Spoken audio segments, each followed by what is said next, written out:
We're so excited today to have her on her turf, Kahleah Copper of the Phoenix Mercury, WNBA champion, finals MVP, multiple time All-Star, and soon to be Olympian. Thank you so much, Kahleah, for joining myself and Callie Lawson-Freeman today. Really appreciate it.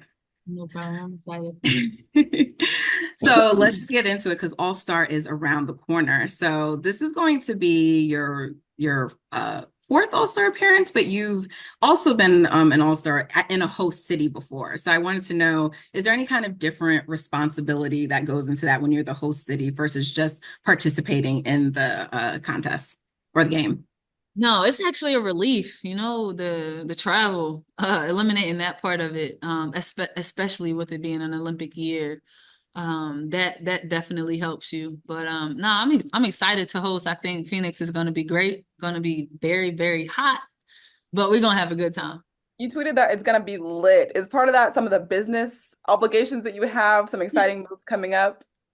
I mean, I was saying like when I said lit, I mean lit as in heat, lit as in like what's going to be happening, like as far as like the parties, as far as WNBA Live. I think American Express is we're doing such a great thing together. Starry is going to be there. Wilson is going to host something. Like it's going to be super exciting for our fans also to be able to connect with us, but also for us to have a little bit of fun before we get down to business. Absolutely. There's you talked about what you're going to be doing with like the fan experience with American Express. So there's going to be short stories. That's like an immersive audio experience, and then the fireside chats. Is there a little sneak preview you could tell us like what people might learn in those short stories, or just what you're most looking forward to about this experience?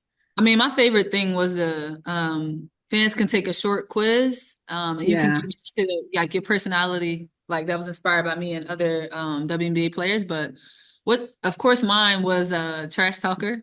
I mean, growing up, like when I used to play in Philly against like playing against guys or wherever I'm playing, just that's where I kind of got my competitive spirit from. Guys not taking it easy, and really making me compete and work for whatever it is that I want. So that was cool, and I also recorded some like short stories about. I think it's crazy how I had Candace Parker, I had Simone Augustus, and like Ivory Latta. I had these players on my wall. These were players that I admired growing up, and then for me to fast forward in my life, win a championship with Candace Parker, play my first year in the W with Ivory Latta, and then compete against Simone Augustus. I think it's it was just crazy how it all worked out, but yeah, I think that's with all the excitement and everything around the WNBA now, new fans, old fans, whatever. I think that this is a great place to be with your favorite players. You talked about your competitive spirit. Right now, you're averaging a career high 23 points per game. You lead the league in 30-point games after, previously only having one in your career. A lot of people might credit that to new environment, new head coach, but what do you think is like, what do you credit that to, your offensive improvement? You credit that to the work you put in every single day. I think this off season, uh, it got tough. It's a grind every single day. I'm going to the gym. I'm working out with my trainer. As it happens every single day. It gets a little boring. I'm working out. I'm doing the same stuff every day, and I kind of hit a wall. In the off season, and it's days where you don't feel like getting up, or it's days where you just don't feel like it, but you have to. So, having those 30-point games and the having such a good season offensively, it's like I look back on those days in the off season like I'm so glad I got up every single day and I got after it. And that's just a testament to my work ethic and you put in what I mean you get out what you put in. So daily deposits was every day. Love You that. talk about the work you put in. when it came out that you were going to be on the Olympic team, the announcement, the social clip floated everywhere, and it was really emotional. It was a side of you we don't often get to see, and I think it pulled at a lot of heartstrings. And you talked about all the work you had to put in to get there. Now that the announcements occurred and you've had some time and we're leading up to the Olympics, is there anything more you want to share about, like, since you've had the time to process it, like anything else about how much this means to you? And also tell us like what you're most looking forward to play in on this Olympic team. I mean, I think it means a little more for me because, you know, in 2021 when I had my first run with USA Basketball, I mean, I felt like I could have been a part of that team too. And didn't make that team, went on to win a championship. But also like I think, you know, when I first, even if we rewind to, you know, when I first get into the WNBA, you think about my entire journey, starting in Washington, you know, not playing a lot, maybe like 17 minutes a game, and then, you know, going to Chicago and growing into a franchise player, you know, not like, you know, you draft somebody, this is our franchise player. Like I was traded there.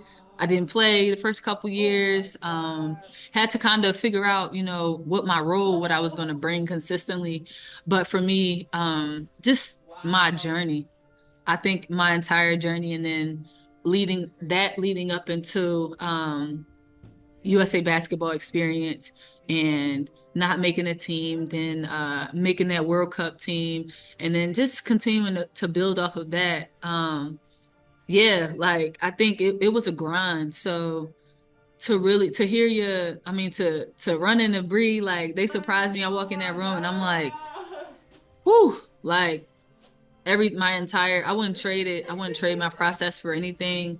Definitely made me a lot stronger, but it's also an inspiration. I don't think there was a player that I could look up to like, okay, they had this kind of career, you know, because the WNBA is not sweet. Like you don't just come into the league and you just gonna kill. Like no, like this is a few select, yeah, Yeah. but there are others where you gotta work for that, and that was me. So I'm glad that I can now be an inspiration for players who are coming into the league. I think one that really stands out, Marquisha Davis, who plays in New York, very similar game and very similar process. So I'm glad that she has my story to look to, and to, you know, hold on to something. You know, it's tough. It's tough when you in it. Like I'm talking about it now, but you know, in the thick of it, it's tough. But it's important that you surround yourself with the right people, and you continue to grind. Because for me, it was preparation, me an opportunity, and that's what I did, and just kind of been consistent from there.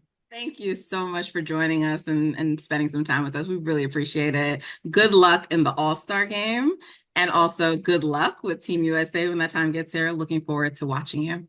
Nah, thanks. I appreciate y'all. This was fun.